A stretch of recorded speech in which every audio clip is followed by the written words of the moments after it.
vezes encontramos na Bíblia advertências contra qualquer tipo de associação mais intensa de crentes com descrentes.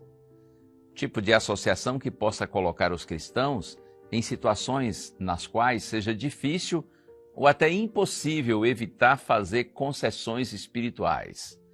Esse tipo de associação desaconselhada, na palavra de Deus, é chamada de jugo desigual.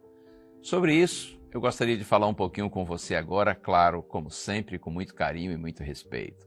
O texto bíblico está na segunda carta de Paulo aos Coríntios, capítulo 6, leia os versos 14 a 16. Não se ponham em julgo desigual com os descrentes, pois que sociedade pode haver entre a justiça e a iniquidade? Ou que comunhão existe entre a luz e as trevas? Que harmonia pode haver entre Cristo e o maligno? Ou que união existe entre o crente e o descrente? Que ligação há entre o santuário de Deus e os ídolos? Porque nós somos santuário do Deus vivo, como ele próprio disse: habitarei e andarei entre eles, serei o seu Deus e eles serão o meu povo. Observe que aqui Paulo faz 5 perguntas, mas são todas perguntas retóricas, porque a resposta é óbvia. As perguntas são essas: pois que sociedade pode haver entre a justiça e a iniquidade? Que comunhão existe entre a luz e as trevas? Que harmonia pode haver entre Cristo e o maligno? Ou que união existe entre o crente e o descrente? Que ligação há entre o santuário de Deus e os ídolos? A ideia é: evite uma associação mais profunda com uma pessoa que não compartilha a mesma fé que você.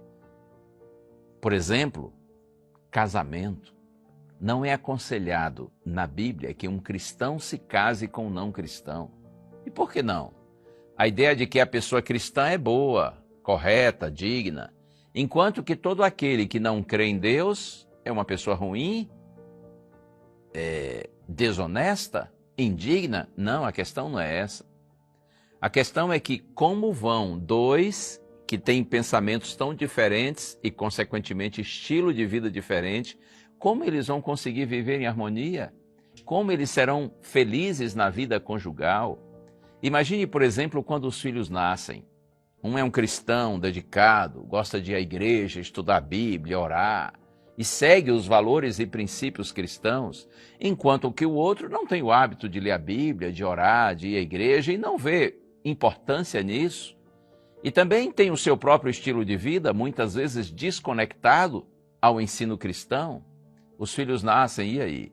Eles serão orientados em qual direção? Acredite, normalmente a experiência mostra que quando um cônjuge é cristão e outro não, os filhos tendem a seguir a direção do não cristão. Por que isso? Porque nós já nascemos com a natureza predisposta para o pecado, uma natureza que não está inclinada para Deus, e sim para viver em oposição a Deus. Além do mais, não faltam influências nesse mundo, nessa direção ruim. Então veja, a questão do julgo desigual não é que um é bom e outro é ruim, mas é que os dois são diferentes.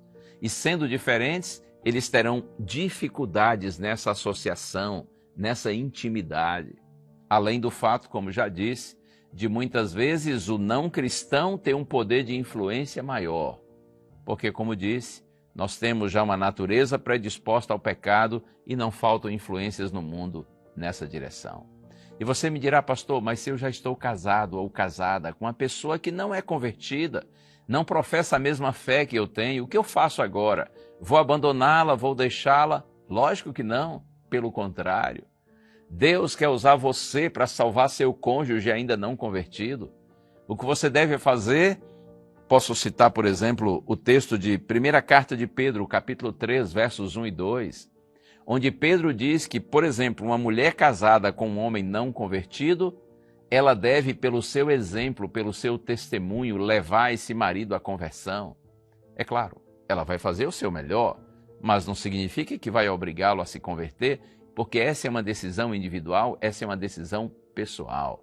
Mas pelo nosso exemplo e por palavras sábias, Deus pode nos usar para que nosso cônjuge ou qualquer pessoa da nossa família ou da nossa intimidade que ainda não professa a mesma fé que nós temos, possa também conhecer o Senhor e ser transformado pelo poder do Senhor e ter uma vida cheia de propósito, de esperança, como nós temos. Vamos orar juntos? Pai querido, peço-te por todos que estão orando comigo agora, Senhor, sobretudo aqueles que talvez vivam uma experiência de julgo desigual no próprio casamento, que eles tenham a sabedoria do Senhor para continuar amando, respeitando, tratando bem o cônjuge, e que pelo exemplo e palavras desse teu filhinho, dessa tua filhinha, Senhor, eles tenham a alegria de ver o cônjuge sendo convertido e rendendo-se a ti. Nós oramos com gratidão em Jesus. Amém.